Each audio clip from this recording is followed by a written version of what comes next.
Assalamualaikum warahmatullahi wabarakatuh.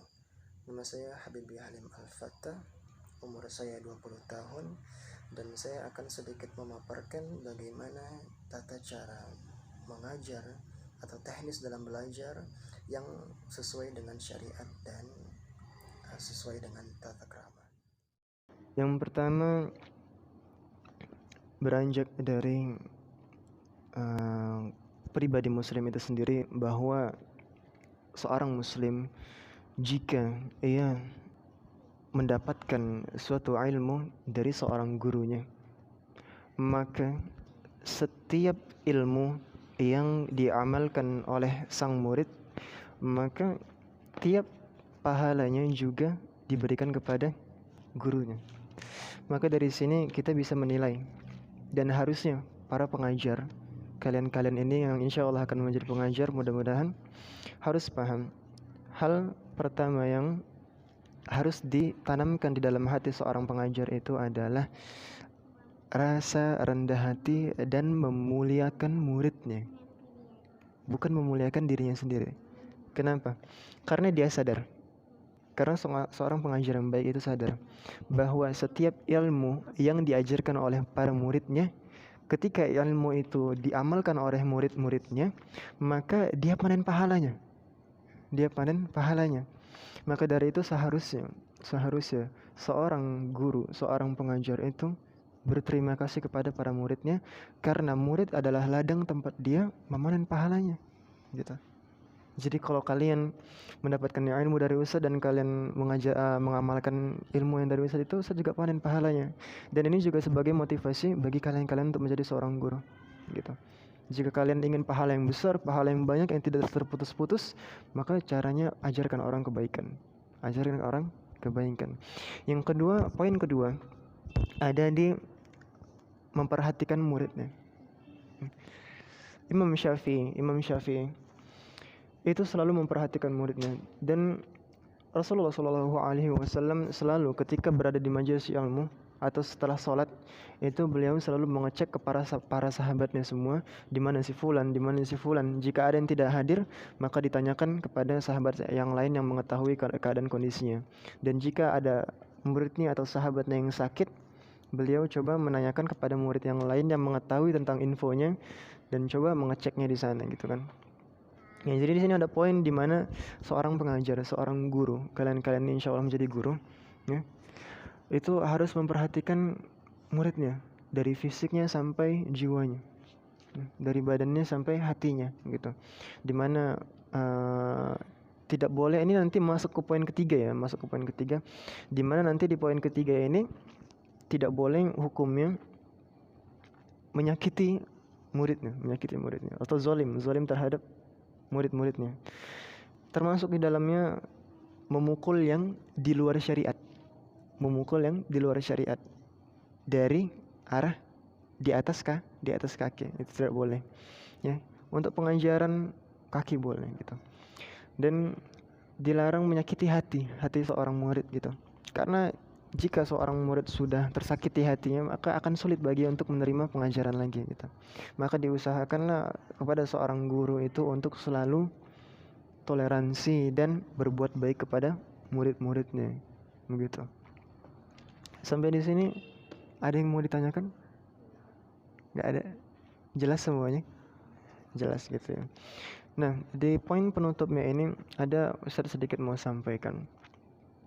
Menjadi guru itu tidak semudah yang selama ini kita lihat, tidak semudah yang selama ini kita dengar. Menjadi murid saja, jika kita diberikan ilmu oleh guru kita harus menguji kebenarannya, mencari tahu sendiri, gitu kan ya. Apalagi menjadi guru, ketika kita mau menyampaikan sesuatu, itu harus kita teliti sebenar-benarnya kebenarannya. Jangan sampai salah, karena kalau sampai salah dan murid ini mengamalkan hal yang salah, kita dapat dosanya. Maka menjadi seorang pengajar yang baik itu terutama yang pertama adalah belajar dengan sangat baik, ya, giat kalau memang mau menjadi seorang guru nanti. Dan kedua, harus perhatian sama muridnya, ya. Hilangkan sifat-sifat egois, ya. Yang ketiga, harus menganggap murid itu lebih mulia daripada dirinya, karena murid itu tempat dia memanen pahala. Selanjutnya kita akan membahas soal bagaimana sih atau seperti apa gambaran pengorbanan orang tua dan bagaimana seharusnya kita berbakti kepada orang tua kita. Berikut simak. Assalamualaikum warahmatullahi wabarakatuh. Waalaikumsalam warahmatullahi wabarakatuh. Ada kalanya di mana kita mengingat kehidupan di masa kecil kita, dan ada kalanya kita merindukan masa kecil kita, dan juga ada kalanya di mana kita menyesali apa yang telah kita perbuat dengan masa lalu kita. Orang tua sebagai dua malaikat yang telah dikirim oleh Allah Subhanahu wa taala untuk menjaga kita, untuk mengurus kita, untuk selalu bersama kita setiap saat. Ada pantasnya kita untuk selalu berbakti kepadanya. Benar tidak? Benar.